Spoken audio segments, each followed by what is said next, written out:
Single ट्विंगल। सभी पक्षी आपस में बात कर रहे थे, परंतु बुलबुल चिड़िया कुछ भी नहीं बोल रही थी। तभी पवन घोड़ा बोलता है, क्या हुआ बुलबुल बहन, उदास लग रही हो, कोई बात है क्या?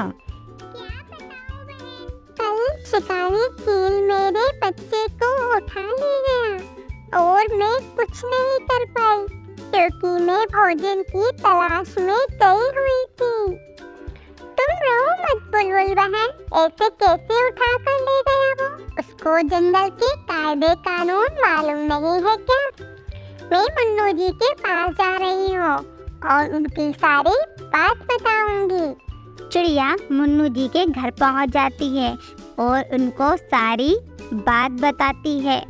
तब मुन्नू जी बोलते हैं, उसने जंगल के नियम कानून तोड़े हैं, उसको मैं समझाऊंगा। यदि नहीं माना तो उसको मैं सजा भी दिलवाऊंगा। तुम चिंता नहीं करो। मुन्नू शिकारी चील को सारे कायदे कानून समझा देता है। मुझे क्षमा कर दे मुन्नू जी, इस बार अगली बार मैं किसी भी पक्षी का शिकार नहीं करूंगा। मुझे इस टाइम बख्श दो।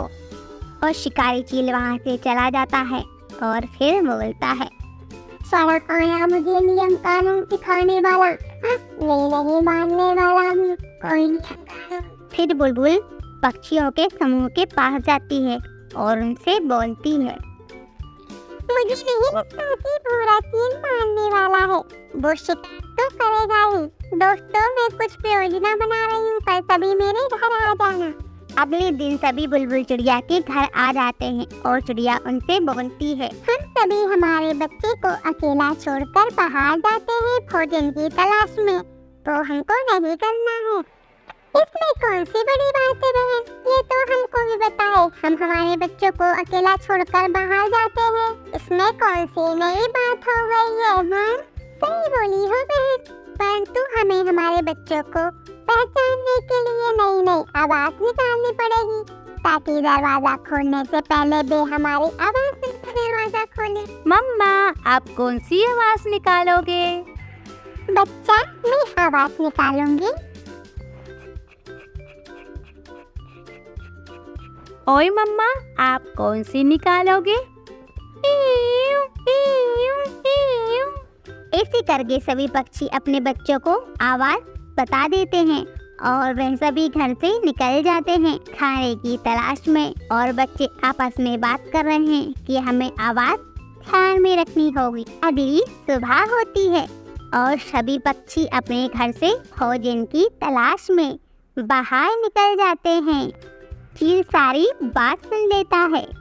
अच्छा, तो ये योजना है तुम लोगों की? अरे मुझसे भी कोई जीत पाया है, अब देखो क्या करता हूँ मैं। शिकारी चील कावे कोवे के पास जाता है और उससे बोलता है, अरे भाई बाहर तो आ, मुझे तुझसे कुछ बात करनी है। अंदर ही रहेगा क्या? अरे क्या बात है भाई, सुबह सुबह आ गया है, परेशान कर दे। कोई काम नहीं है क्या तुझे? शिकारी चील काले कोवे की तारीफ कर देता है और उसे अपने साथ चलने का बोलता है। और शिकारी चील काले कौवे को अपने साथ ले जाता है और रास्ते में उससे इसकी आवाज निकालने की बात करता है। चल भाई, आवाज निकाल दे तो बता, तभी तो मैं मानूंगा कि तू अच्छी आवाज निकालता है। अच्छा, सच में? तो फिर मैं निकाल रहा हूँ। अरे, ये तो माँ की आवाज लग रही है। मैं बाहर जाती हूँ माँ को देखने। बुलबुल का बच्चा जैसे ही बाहर निकलता है, चील कौवा उसको पकड़ लेता है और अपने थैले में उसको भर लेता है। अरे भाई, तू तो बहुत ही अच्छी आवाज निकालता है, तो अब यहाँ आवाज निकाल। कौवा तो फूले ही नहीं समाता, क्योंकि आज तक किसी ने उसकी इतनी तारीफ ही नहीं की होती है और वह आवाज निकालता है। कोई तोते की भी आवाज निकाल लेता है और इसका बच्चा बाहर आने पे चील इसको भी थैले में रख लेता है। अरे भाई, क्या ही बात है, तू तो इतनी अच्छी आवाज निकाल रहा है, चल और निकाल। तब तक चील दूसरे बच्चे को भी थैले में रख लेता है। अरे कोने कोने भाई मानना पड़ेगा तू। क्या सच में मैं बहुत अच्छी आवाज निकालता हूँ? अरे हाँ भाई हाँ। अब एक और बात मालूम है, यदि तू टुन्नी की आवाज निकालेगा तो चल मेरे साथ। कौवा कोशिश करता है परंतु आवाज नहीं निकाल पाता है। फिर जैसे तैसे करके वह आवाज निकाल ही लेता है। अरे भाई तो बता दो कि ये मुझसे आवाज क्यों निकलवा रहे हो इतनी सारी? तभी टुम्मी का बेबी बाहर आ जाता है। अरे कोई चाची तुम और ये भूरा चील यहाँ क्या कर रहा है? तभी भूरा सुनकर वहाँ से भाग जाता है।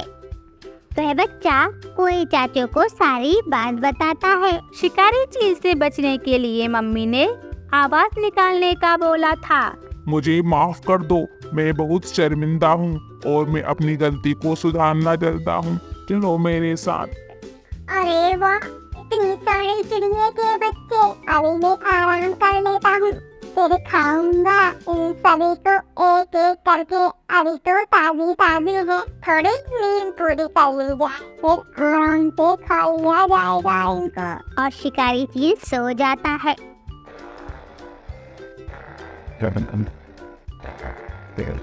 शिकारी चील को सोता देख काला कौवा और टुम्मी का बच्चा दोनों उस थैले की ओर आते हैं और उसमें से बच्चा निकालने की योजना बनाते हैं। वे दोनों थैले को खोल लेते हैं और एक एक करके सभी बच्चे को उससे बाहर निकाल लेते हैं।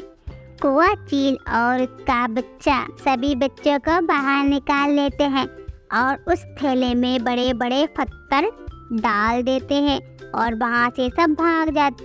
वह सभी लोग जल्दी जल्दी आकर झाड़ियों के पीछे छिप जाते हैं और चील को देखते हैं।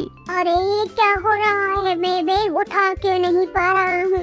अरे मेरा पैर फंस गया है, कोई बचाओ, मैं डूब रहा हूँ। शाम के सभी बच्चों के माता पिता आ जाते हैं और वह सभी पूरी कहानी बताते हैं और कौवे की पढ़ाई करते हैं। तो दोस्तों, इस कहानी से हमें ये शिक्षा मिलती है कि हमें कभी भी लालच नहीं करना चाहिए और साथ ही यदि कोई हमारी तारीफ करे तो समझना चाहिए कि वो हमारे तारीफों के फूल बांध रहा है, मतलब ही का काम है।